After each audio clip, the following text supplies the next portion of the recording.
So thank you all for joining us this evening.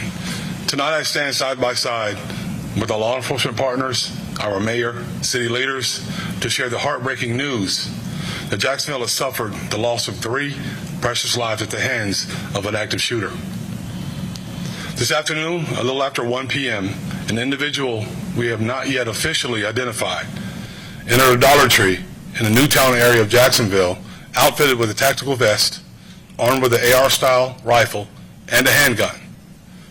Then the shooter killed 3 people before turning the gun on himself, taking his own life.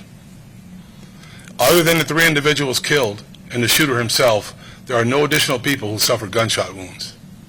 We are not identifying the deceased victims at this time, but I can tell you that there are 2 male victims and 1 female victim. All of the deceased victims are black.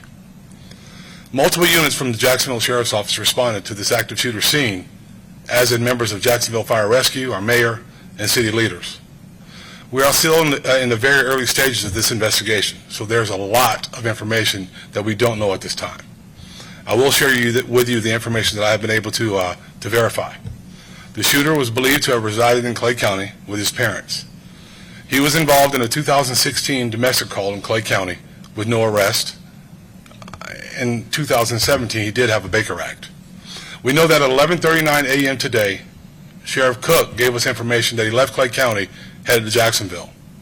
At 1:18 p.m., he texted his father and told his father to check his computer. At 1:53 p.m., the shooter's family members called the Clay County Sheriff's Office. By that time, he had already began shooting in Jacksonville. The Clay County Sheriff's Office, who has been assisting our agency with this investigation, received information after the shooting that the shooter had authored several manifestos, one to his parents, one to the media, and one to federal agents. Portions of these manifestos detailed the shooter's disgusting ideology of hate. Plainly put, this shooting was racially motivated, and he hated black people. He wanted to kill niggers. That's the one and only time I'll use that word. I want to be very clear that there is absolutely no evidence that the shooter is part of any large group. We know that he acted completely alone. If you take a look at the images on the screen, you'll be able to see what he utilized. The weapons that the shooter used today are a Glock and an AR-15 style rifle. This is a dark day in Jacksonville's history. Any loss of life is tragic, but the hate that motivated the shooter's killing spree adds an additional layer of heartbreak. There's no place for hate in our community, and this is not Jacksonville. As a member of this Jacksonville community, I am sickened by this cowardly shooter's personal ideology of hate. Homicide detectives are actively investigating this tragedy, and despite the fact that the shooter is dead, they will continue to investigate this until we have a complete understanding of what happened and even why he did it. Our Jacksonville community collectively cries tonight. To the victims and victims' families, our thoughts and prayers are with you now and will remain with you. Please know that in the face of this tragedy, this agency and our city stands with you. We stand united and resolved in our commitment to accountability. We stand united with each other. Those who have personally suffered loss and those who have been touched by this tragedy, we are with you. We stand united and resolved against all forms of hate. And at this time, I'll take any questions that I can. Sheriff Waters, does the Sheriff's Office consider this a mass shooting, and why or why not? Yes, it's a mass shooting, it's an active shooting, whatever you want to label it. It's a shooting that should not have happened under any circumstances. I don't think names of the shooting really matter. What matters is 3 people lost their life today. Sheriff, there are reports that the suspect may have been seen on Edward Warren University at first and then make his way down the road. Can you confirm that? Was the plan to maybe start to go there? I can't tell you what his mindset was while he was there, but he did go there, and he did put his vest on and a mask on, and then went directly to Dollar General. Sheriff, did Edward Waters University catch the incident on camera, on their cameras? That's still part of our investigative process. How does the community, the Sheriff's Office, everyone that you see side by side, how do you go about healing that process to know that those type of ideologies still exist today? And you said it's not Jacksonville, but obviously if there's affiliation there with Clay in the metro area, there's still people who have those thoughts. Well, you see us standing here together, right? So none of that's an outlier. That doesn't represent who we are as a city and who we are as a people, right? Our mayor's here, our political leaders from all over this city are here, and it shows where we stand and how we believe as a community. Politics aside, none of that matters. What matters is who we are as a community. We stand together as a community. We live together as a community. We fight together as a community. And when someone comes into our city and does this, we're not going to stand for it, and we don't accept it. So we're always going to fight against it. Mayor, you were out at the scene. Your thoughts about this as you stood among the community? I'm going to take this off, Sheriff, because they're not going to see me behind there. I'm sorry, Dan. You were out at the scene. Your thoughts about how the community is dealing with this, your reaction to what has hit this community again? Well, I'm heartbroken, obviously. This is a community that has suffered again and again. So many times, this is where we end up. And there were so many people out today, obviously grieving, upset.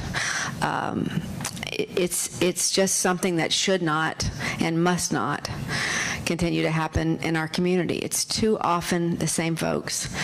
And this type of hate, this type of, you see the swastikas on the gun, we must do everything that we can. We must do everything that we can to dissuade this type of hate.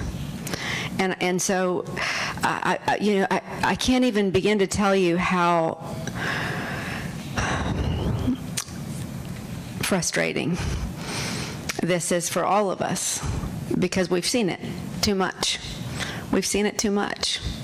And this, as you know, was the anniversary of when we had the shooting at the landing, and I believe that was also indicated in the manifesto that he was aware of that, and perhaps chose this date in alignment with that. So there's a lot here, but as the sheriff said, this was a hate-filled crime, and we just shouldn't have that kind of hate in Jacksonville. Does anyone know what the Baker Act was about back in 2017? So that's still under investigation also. And before we go any further, I want to give Sherry Onks, the SAC for our local FBI, an opportunity to address you all about a few things. Sherry. Thank you, Sheriff Waters. First, on behalf of the entire FBI, I want to express my deepest sympathies to the loved ones of those innocent souls that we lost in today's attack. No life should ever be lost to this kind of violence, and our thoughts are with the families tonight after this tragic event. Immediately upon learning about the shooting, FBI agents rushed to the scene to assist our partners at JSO.